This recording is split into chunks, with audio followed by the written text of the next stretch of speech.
बिहार में student incentive division यानी समान भाव में वोटर लिस्ट डिवीजन के खिलाफ राहुल गांधी की वोट अधिकार यात्रा सासाराम से शुरू हुई। यहाँ से सुवारा हवाई अड्डा ग्राउंड में हुई जनसभा में राहुल बोले ये संविधान को बचाने की लड़ाई है। पूरे देश में बीजेपी आरएसएस संविधान को मिटाने पर तुले हुए हैं। जब चुनाव होता है ये जीतते हैं। महाराष्ट्र में ओपिनियन पोल कह रहे थे महागठबंधन चुनाव जीतेगा, लोकसभा में महागठबंधन जीतता है, लेकिन 4 महीने में उसी क्षेत्र में हम हारते हैं। हमने पता लगवाया तो पता चला 1 करोड़ नए वोटर जादू से पैदा हो गए। बिहार की जनता वोटों की चोरी नहीं करने देगी, क्योंकि गरीब कमजोर लोगों के पास सिर्फ वोट का हक है। आयोग जो कर रहा है वो सबको पता है। इलेक्शन कमीशन को हम ये नहीं करने देंगे। नरेंद्र मोदी जी और एनडीए और पतियों के साथ सरकार चलाती। देखिए, ये संविधान को बचाने की लड़ाई है। पूरे हिंदुस्तान में आरएसएस और बीजेपी संविधान को मिटाने की कोशिश कर रहे हैं। हर चुनाव में नरेंद्र मोदी जी बीजेपी जीतती है। जहां भी देखो चुनाव होता है ये जीतते हैं। महाराष्ट्र में सारे के सारे जो ओपिनियन पोल्स थे वो कह रहे थे कि इंडिया गठबंधन महाराष्ट्र में चुनाव जीतेगा। लोकसभा के समय हमारा गठबंधन महाराष्ट्र में चुनाव जीतता है। उसके 4 महीने बाद उसी महाराष्ट्र में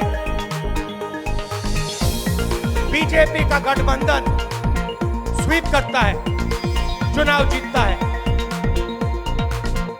हमने थोड़ी सी इंक्वायरी की, पता लगा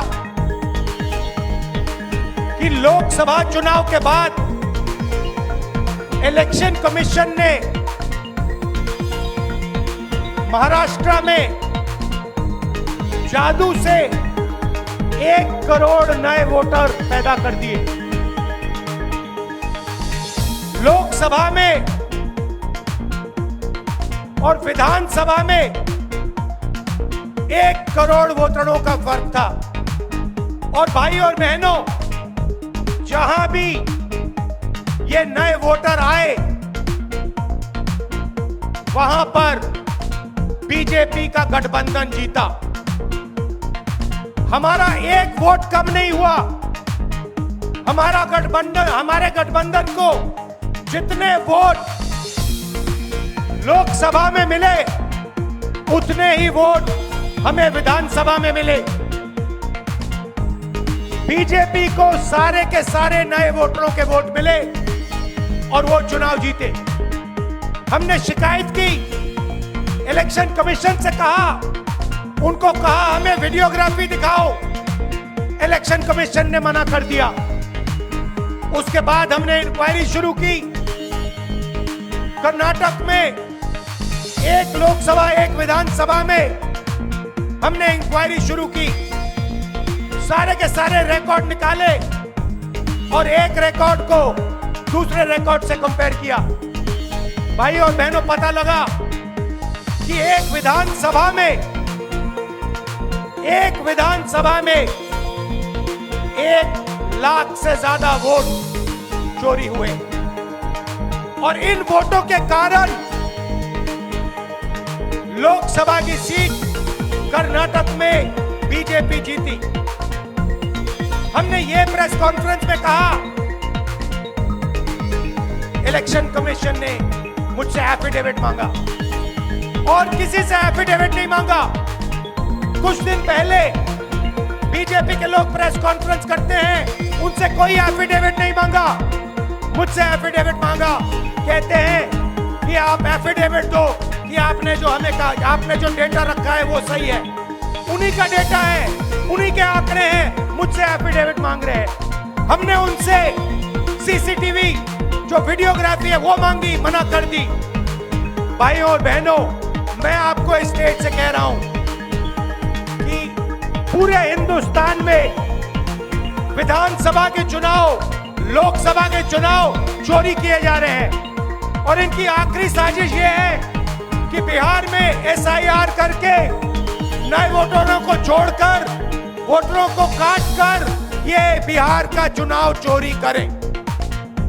और मैं और हम सब स्टेट से आपको कहने आए हैं कि हम इन्हें ये चुनाव चोरी नहीं करने देंगे। और बिहार की जनता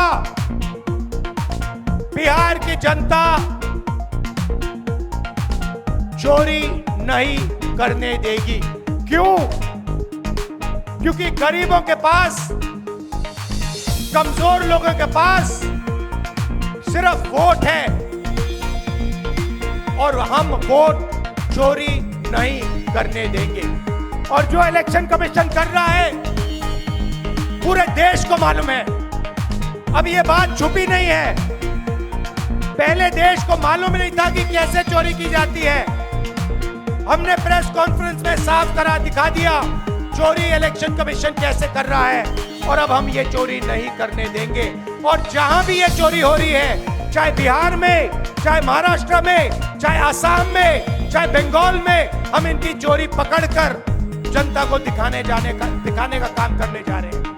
भाइयों और बहनों, नरेंद्र मोदी जी और एनडीए अरबपतियों के साथ सरकार चलाती है।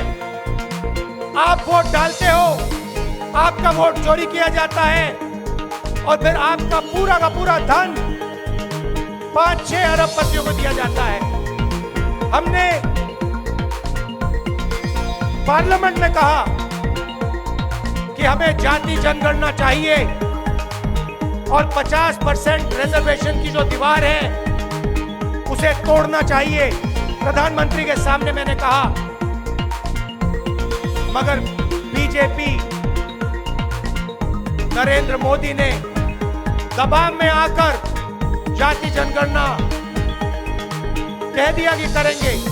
मगर मैं जानता हूं कि वो सच्चा जाति जनगणना नहीं करने वाले हैं। वो 50% की जो दीवार है उसे नहीं तोड़ने वाले हैं। और पूरे हिंदुस्तान में कांग्रेस पार्टी, इंडिया गठबंधन जाति जनगणना करवाएगी। 50% की दीवार हम तोड़ेंगे। और ये जो वोट चोरी ये कर रहे हैं, आप देखना, हम वोट चोरी रुकवाएंगे। और एसआईआर की जो सच्चाई है, जो बिहार की गरीब जनता से वोट चोरी की जा रही है, हम पूरे देश को दिखाने जा रहे हैं। आप सबका बहुत धन्यवाद। लालू जी, आप आए, आपको डॉक्टर ने कहा कि नहीं आना चाहिए, मगर आपने कष्ट किया, आप आए। आपका दिल से बहुत बहुत धन्यवाद। नमस्कार, जय हिंद। नमस्कार, आदाब, सत श्री अकाल। मैं हूं मोहम्मद इफ्तिखार और आप देख रहे हैं महुआ एक्सप्रेस। आप हमें YouTube पर देख रहे हैं तो हमारे चैनल को सब्सक्राइब करें और अगर Facebook पर देख रहे हैं तो हमारे पेज को फॉलो जरूर करें। जय हिंद, जय भारत।